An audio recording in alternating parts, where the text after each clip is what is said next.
हरि ओम.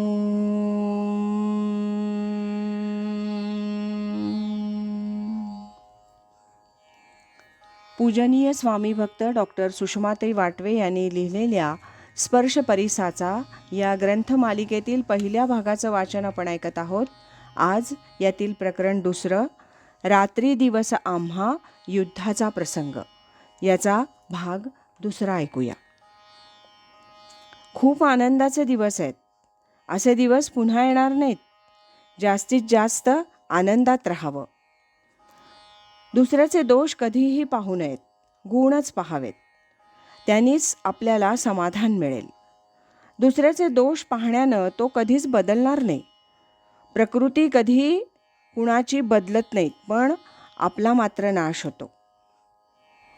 कारण ते दोष आपल्याला येऊन चिकटतात.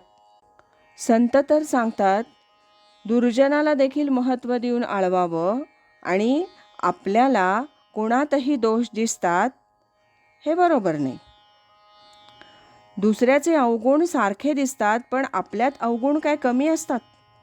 शिवाय दुसऱ्याचे अवगुण दाखवल्यानं आपण चांगले आहोत, मोठे आहोत असा आपल्याला अहंकार येतो.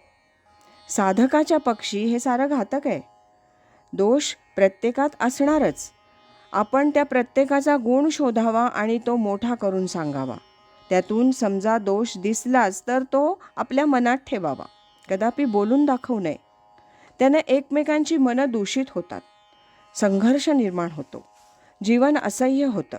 त्यामुळे आपल्याला त्रास, इतरांना त्रास, म्हणून असं कदापि करू नये. दुसऱ्याचं नेहमी कौतुक करावं. आपलंच कौतुक केल्यानं आपला अभिमान, अहंकार वाढतो. दुसरा कसा मोठा आहे, किती चांगला आहे, त्याचा अहंकार त्यांनी कसा घालवला, तो किती नम्र असतो, असं म्हणत राहावं. आपलं वर्णन आपण करू नये, आपलं वर्णन दुसऱ्यांनी करावं. त्यानं अहंकार जातो. नाहीतर अहंकार अधिकाधिक येतो आणि व्याप करतो. सगळा व्याप या अहंकाराचा आहे, बाकी कशाचा नाही. आपण प्रत्येक कर्म मनापासून करून ते भगवत अर्पण करावं. अशा कर्मानंच चित्त शुद्ध होतं. इतरांना काय वाटेल हा विचार नको. त्यांनी चांगलं वाईट म्हटल्यानं आपल्याला काहीही होत नाही. आपण एखादा उत्तम खाद्यपदार्थ केला, त्यांना आवडला नाही, तर त्यांची इच्छा. सर्वांना संतुष्ट करणं कुणालाच शक्य नसतं, पण त्यामुळे आपण आपली प्रसन्नता ढळू देऊ नये. आपण आपलं काम उत्तम केलं की संपलं. त्यानं आतला परमात्मा संतुष्ट होतो. आपण तुष्ट झालो की ती देवाची पूजाच आहे. शेवटी सगळं आपल्या समाधानासाठीच आहे. आपण आनंदरूप होण्यासाठी याची अत्यंत आवश्यकता आहे. प्रत्येक कर्मातून सुख झालं पाहिजे. दुःख झालं तर ते दुःखही क्षणभर व्हावं. कशानंही आपली प्रसन्नता बिघडू देऊ नये. दुःखाचं चिंतन करणं बरोबर नाही. आनंदाच्या क्षणांचं चिंतन करावं. जे काय काम आपण करू ते साधनेचा भाग म्हणून करायचं. लेखन असो, वाचन असो, प्रवचन असो, त्यानं आपली साधना, आपला भाव बळकट होतो. मग श्रवणाला 5 माणसं असोत, नाहीतर 25 असोत, आणि अशा तऱ्हेनं प्रवचनं केली तर ती लोकांना आवडतात.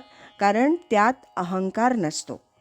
मी शिकवतो आहे आणि तुम्ही ते शिकायला पाहिजे असा भाव नसावा. काही प्रवचनकार, काय ऐकलं का तुम्ही, का ऐकलंच नाही, असं रागावून म्हणतात. हे योग्य नाही. आपणच आपलं प्रवचन ऐकायचं आणि आपली साधना म्हणून ते करायचं. मग प्रवचन करायचं का करायचं नाही हा प्रश्नच येत नाही. कोणीही आपला मत्सर द्वेष करत नाही असं मनात धरावं. कोणी तसं करत असतील तर करू देत बिचारे, ते त्यांचं त्यांना.